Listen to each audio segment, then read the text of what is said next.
What's up guys, it's your boy, still needs an intro. Today, I'm going to show you how to replace your car's rear shocks. Now that we're out of the wind, there are three main signs that your shocks need to be replaced.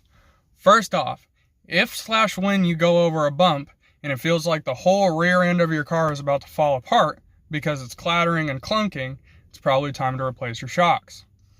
Second off, if/when you do go over a bump and your car does this going down the highway and it takes forever for it to settle, probably need to replace your rear shocks.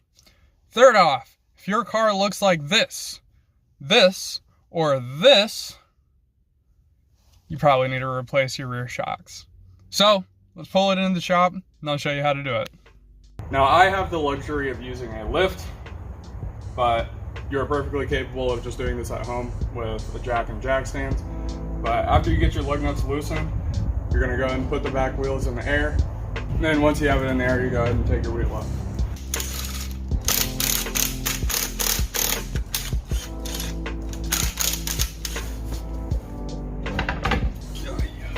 Now directly underneath the shock is a 15mm bolt with an 18mm nut. So you can either grab an 18mm wrench and then a 15mm socket, or vice versa, depending on what you have. If you do want to use the 18mm socket, it will need to be a deep socket because this protrudes from the other side.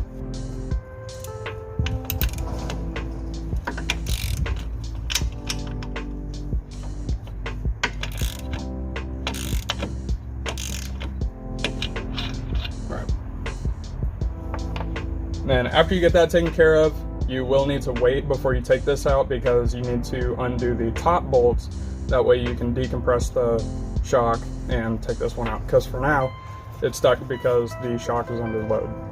Now for the upper bolts, these are going to be 16mm, and that is also the same as a 5/8. So if you don't have a 16, you can just use 5/8.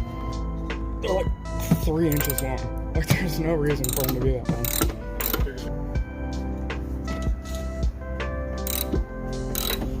Once you get these loosened up, you can see it's already like that. I'm gonna start to grab this from down here, and that just loosens out of place. Just kind of wiggle it, and then this should collapse just a little bit, and that should tell you how bad these struts are, because they're not even returning back to where they should be. Quick intermission, the shocks that I used in this video will be linked down in the description below. Plus, if you use my links to purchase said products, you help support the channel. Continue. Here's a new one. This is the beautiful OEM Monroe strut. And biggest thing you want to check the length here. You want to check how much space you have here. That way we can transfer the cap from this one to this one. And then you also want to double check the size, that way the bolt goes through it. So this is exactly what we need.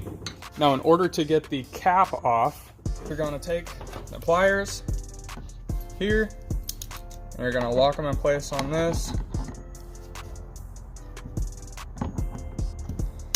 And when that's done, you're going to take this and just loosen the nut. Now you want to put the pliers on here to keep it from spinning, because the actual shock, because that's what this is attached to, is just free floating and can spin and move around as it pleases.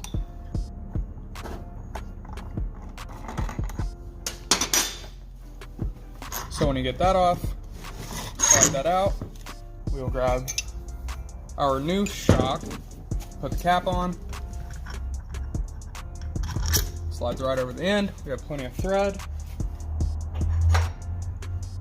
Then you want to put your washer over the top of it. That way it slides down on the bushing. Put the cap over that. It's just an extra layer of protection for the dust cap. And then begin to thread the nut on there. Now the way you wiggle it, you get this bottom part spun around to where it needs to be. get it down in its little groove, and you push on the top, put that up and over, squeeze her down a little bit more, and then you just kind of finagle it in place. And there, it was right up. So now, get your 2 bolts that go up in the top.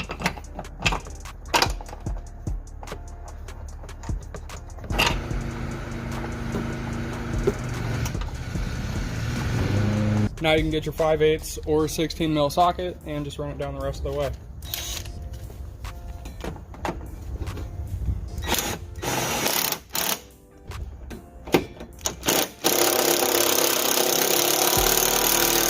Then you just snug it down the rest of the way with a wrench. I'm sure there are torque specs out there, but I'm not mega concerned about it. Now it's just the same thing as before. You're just gonna spin it around and pull and twist and turn until you can get the bolt through the other side. Then run the nut down like that. And after you start to get it threaded on there, and just drill it in.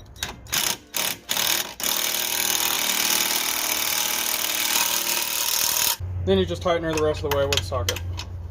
Awesome. That ain't going nowhere.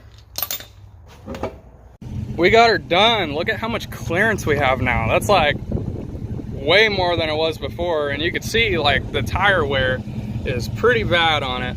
You can kind of see the sheer amount of rubber that is coming off of this thing. So probably a good thing that we got it done now before we blew open this $400 tire. And all in all, this is an incredibly easy install. You don't have to take any of your rear suspension apart other than the shock, and you don't have to take apart your brake assembly like you do most of the time. It's affordable and it's easy.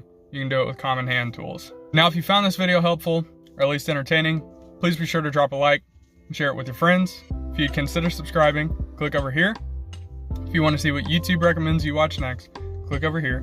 And as always, I look forward to seeing you guys next time.